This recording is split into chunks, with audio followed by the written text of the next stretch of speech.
Hi everyone, welcome to Topic 3, Lecture 1, Part 3. In this session we're going to look at functions of culture, and what we're going to have a look at here is contrasting structure and culture within organisations. Structure controls members' behaviour. They are the formal processes within the organisation. Formal objectives, which will come from the strategic plan. Specialisation, i.e. things within your job description that you are tasked with doing, and it tends to be centralised decision making, i.e. driven from the top down. However, the informal aspects of the organisation are those that control members' behaviour. They tend to be also driven from the top, that it's value-driven leadership though.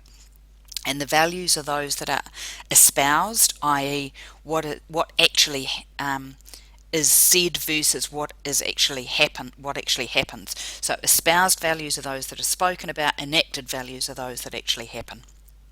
They're determined by our perceptions, and our perceptions will be influenced by whether we're male, female, old, young, experienced, inexperienced, professional, not professional.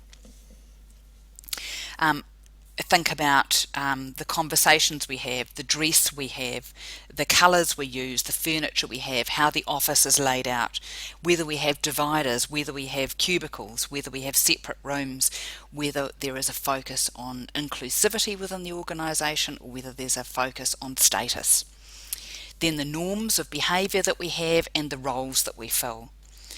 And team culture is definitely espoused, but reward systems are often individualistic, so we need to look carefully at the fact that our culture needs to back up all the systems and what have you that are in place in an organisation. Equally, levels of corporate culture within an organisation are something that we can see. At the surface level, there are visible artefacts such as what we wear, how we behave, physical symbols, ceremonies, office layout. That's what we can see above the surface. However, under the surface there's a whole load of other things. At a deeper level, at point 2, there are the expressed values, things we say about what we do, but we can't see them, but we understand from the stories we tell that these are how we justify what we do in the organisation. These are values that we hold at a conscious level. However, and later on when you have a look at the Johnson & Johnson Credo, that is an expressed value. Then at the unconscious level, there are underlying assumptions and deep beliefs, such as this idea that's on the diagram: people here care about one another like a family. Some of these values are so deeply embedded that we don't even realise that they exist. These basic underlying assumptions are the deepest essence of who we are, of what our culture is. Assumptions start out as expressed values, but over time they become more deeply embedded and less open to question in the organisation. And we tend to take them for granted and aren't necessarily aware of the assumptions and how they guide our behaviour, our language and our patterns of social interaction.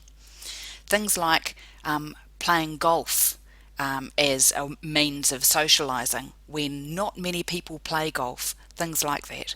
So hidden, deeper values and shared meaning held by the organisation: invisible, covert and intrinsic. Next we'll have a look at the symbols of culture. Ceremonies, so any planned activities, special events that we conduct for benefit of an audience, and that can be an internal or external audience. Stories we tell, narratives based on true events, they can give a lot of insight into culture. The symbols we have within the organisation, think of logos, pictures, things like that. Specialised language that we have that sets us apart from others. Selection and socialisation practices that make the organisation particularly different. Think of Google with everybody going to Burning Man each year.